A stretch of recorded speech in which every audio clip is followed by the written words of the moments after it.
नमस्कार दोस्तों, जीएसटी में अभी रिसेंटली 26 जून को कल ही एक साथ लगातार 16 सर्कुलर आए हैं। दोस्तों अभी जो जीएसटी काउंसिल की मीटिंग हुई थी उसके बाद एक साथ 16 सर्कुलर आए हैं।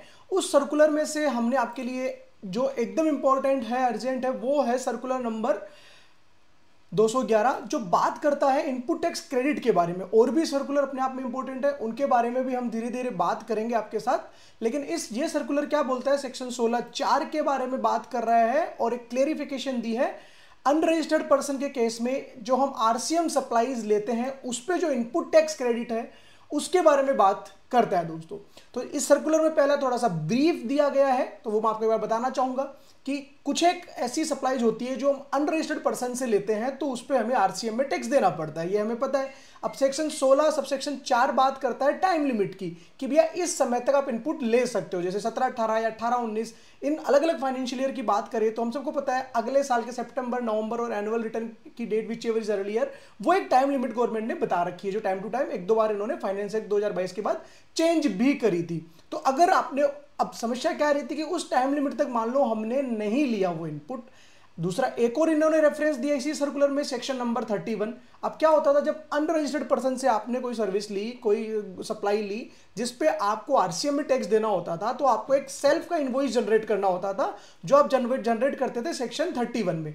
लेकिन उसकी भी एक समय सीमा होती थी इनवॉइस जनरेट करने की भी, टाइम ऑफ सप्लाई के अकॉर्डिंगली आपको जनरेट करना है। मान लो आपने 18-19 में सर्विस ली, 18-19 में उसकी टाइम ऑफ सप्लाई है तो 18-19 में आपको उसका इनवॉइस भी जनरेट करना था। अब सेक्शन 16(2) दूसरा सेक्शन है, वो क्या बात करता है, सेक्शन 16(2) वो बात करता है कि कोई भी आप इनपुट लोगे तो आपके पास प्रॉपर डॉक्यूमेंट होना चाहिए, या तो आपके पास इनवॉइस हो या टैक्स पेइंग डॉक्यूमेंट हो। अब आरसीएम के केस में हम टैक्स जमा कराते हैं, सेल्फ का इनवॉइस जनरेट करते हैं, उसके बाद हम इनपुट लेते हैं। तो आपके पास डॉक्यूमेंट पूरे थे, आपने टैक्स भी जमा कराया, लेकिन आपने मान लो टैक्स जमा कराया बाद में, आपको बाद में रियलाइज हुआ, 1 साल बाद 2 साल बाद आपको रियलाइज हुआ कि यार वो आरसीएम का तो सेल्फ का हमने इनवॉइस जनरेट ही नहीं किया था, टैक्स हमने जमा ही नहीं कराया था, तो वो आपने बाद में जमा कराया। लेकिन अब समस्या क्या हो रही थी, डिपार्टमेंट से आपके पास नोटिसेज आ रहे हैं, ऑडिट्स जो डिपार्टमेंट्स की चल रही है उसमें डिपार्टमेंट आपको क्या बोल रहा है, नहीं भैया हम तो आपको इनपुट टैक्स क्रेडिट नहीं देंगे।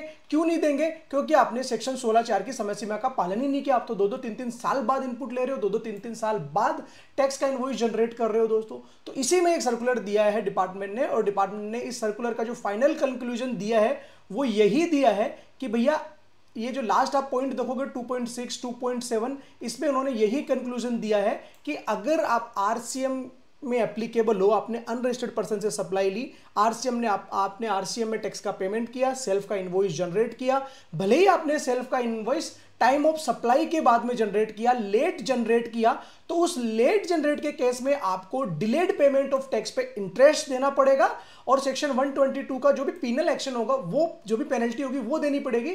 लेकिन इनपुट आपको डिनाई नहीं होगा, इनपुट आप ले सकते हो। कहने का मतलब 17-18 से लेके पिछले, अब जो अभी फाइनेंशियल ईयर खत्म हुआ है 23-24, तो 17-18 से लेके 23-24 का भी कोई आपका आरसीएम का टैक्स जो अब आप 24-25 में चुका रहे हो सेल्फ का इनवॉइस जनरेट करके, तो दोस्तों उसकी जो समय सीमा है, तो 24-25 के लिए जो समय सीमा है सेक्शन 16 सबसेक्शन 4 की, अगले साल का सितंबर, मतलब 2025 का सितंबर नवंबर जो भी ड्यू डेट रहेगी तब तक आप वो इनपुट ले सकते हो। लेकिन हाँ, इसका मतलब ये नहीं कि आप डिलेड पेमेंट करो, क्योंकि इंटरेस्ट और जो पेनल्टी है वो तो डिपार्टमेंट आप पे अभी भी लगा सकता है, लेकिन इनपुट आपका डिनाई नहीं हो सकता है। तो अगर आपका कोई केस ऑडिट में चल रहा हो तो वहां अब आप इस सर्कुलर का रेफरेंस देके इनपुट डिनाइल से बच सकते हो दोस्तों।